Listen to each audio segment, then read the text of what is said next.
स्वागत है। जैसा कि आपको पता है, बिहार लोकतंत्र का उत्सव मना रहा है। लोकतंत्र का उत्सव यानी चुनाव। अगले माह यहाँ पंचायतों में सरकार बनाने की कवायद होगी। इसी पर सरकार बनाने के कवायद और सरगर्मी के बीच आज हम लोग पहुंचे हुए हैं। हथुआ प्रखंड का यह कांद गोपी पंचायत है और यहाँ इस पंचायत का बरसों नेतृत्व किया है और हथुआ प्रखंड का प्रखंड प्रमुख भी रहे हैं और एक युवा समाज सेवी है और इस बार यहाँ से मुखिया पद से प्रत्याशी हैं। इनसे मिलेंगे, जानेंगे कौन कौन से मुद्दे, कौन कौन सी प्राथमिकताओं को लेकर के ये चुनाव मैदान में कूदे हैं। सबसे पहले आपका हमारे चैनल पर स्वागत है। Thank you. आपकी पत्नी यहाँ लगातार 5 वर्षों तक प्रखंड प्रमुख रही हैं और इस बार क्या कारण है जिसे लेकर के आप मुखिया पद से भाग्य आजमा रहे हैं?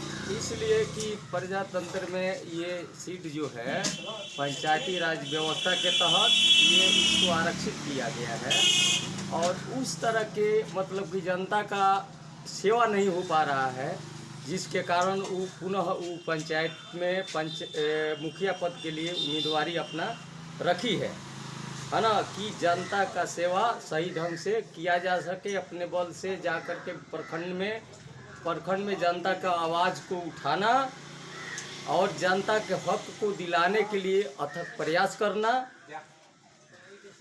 यही मतलब उद्देश्य है। आपके जो पंचायत की मुखिया हैं उनके द्वारा बड़े पैमाने पर विकास किए जाने का दावा किया जा रहा है। इस विकास कार्यों में कहां तक सच्चाई है? ये मतलब कि समझिए कि ये झूठा अफवाह है। ये पंचायत जो है अनुसूचित जाति महिला के लिए आरक्षित है और इसका व्यापार हो रहा है। वो मुखिया जो है अभी तक किसी भी जनता से रूबरू तक नहीं हो पाई है, ना एजुकेशन में है, वो जानती ही नहीं है कि हम मुखिया हैं या नहीं है। आप खुद उनसे जाकर के मिल करके इसको जान सकते हैं कि सच्चाई क्या है। सच्चाई यही है कि उसका व्यापार हो रहा है। कोई धनाढ़ है, बाहुबली, दूसरे कौम से बिलोंग करने वाले लोग उसका नेतृत्व कर रहे हैं, केवल वो सिंबल है। आप यहाँ नल जल योजना, गली नली योजना, जल जीवन हरियाली, इन योजनाओं में कागजों में बड़े पैमाने पर काम हुए हैं। आपको यह कार्य दिखाई दे रहे हैं? ये अक्षर तो सत्य है कि कागजों पर ही हुआ है। अभी भी आप दूर करके देख लीजिएगा कि किसी के यहाँ नल जल की सही व्यवस्था नहीं है, गली नली की व्यवस्था नहीं है। ये केवल कागजी मैंने घोड़ा दौड़ाया जा रहा है। कांद गोपी पंचायत की जनता आपको जनादेश देती है, मुखिया बनाती है आपकी पत्नी को, तो आपके नज़रों में आप समस्याओं को यहाँ बड़ी नज़दीक से देखें। आप सबसे पहली प्राथमिकता क्या होगी अगर आप मुखिया बनते हैं तो? जिस के लिए मुझे ये पद आरक्षित किया गया है, सबसे पहले मेरा ध्यान उन वर्ग के उत्थान के लिए रहेगा और उसके बाद समाज में जितना भी त्रुटियाँ उसको दूर करना, समाज के हर व्यक्ति के ज़रूरत को पूरा करना, यही हमारी प्राथमिकता होगी। आपके पंचायत में बात विकास की होती है, लेकिन चुनाव में शराब, मुर्गा, जात धर्म पर मतदाताओं को रिझाने के प्रयास होते हैं। इसे आप लोकतंत्र के लिए कैसा मानते हैं? ये गलत है कि मतलब कि धन बल का प्रयोग होता है।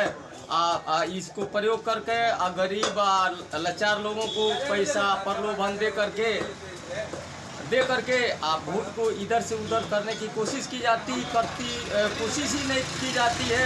इसको अपने हाथ में ले भी लिया जाता है, जो कि अगला बार का इलेक्शन इसका होता है। आप अब हमारे चैनल के माध्यम से अपने पंचायत के लोगों से चुनाव को लेकर क्या अपील करेंगे? अपील यही करेंगे कि जनता अपने मतलब कि प्रतिनिधि को चुने, वैसे प्रतिनिधि को जो शिक्षित हो, जुझारू हो और उनके काम में आ सके, ऐसा मतलब होना चाहिए। परिचय अपना दीजिए। मोतीलाल माझी, पूर्व प्रमुख पति हथुआ, प्रेजेंट में मतलब कि मुखिया के प्रत्याशी हम लोग हैं। हमारी पत्नी ही प्रत्याशी है। तो दोस्तों, दर्शकों, आप लोगों ने देखा ये यहाँ प्रखंड प्रमुख के प्रतिनिधि थे और लगातार इनका बहुत सफल शानदार कार्यकाल रहा है। हथुआ प्रखंड के प्रमुख रही हैं इनकी पत्नी और इस बार कांद गोपी पंचायत से मुखिया पद की प्रत्याशी हैं। कैमरामैन इमरान साथ मैं अशोक कुमार पांडे, आजकल भारत, गोपाल।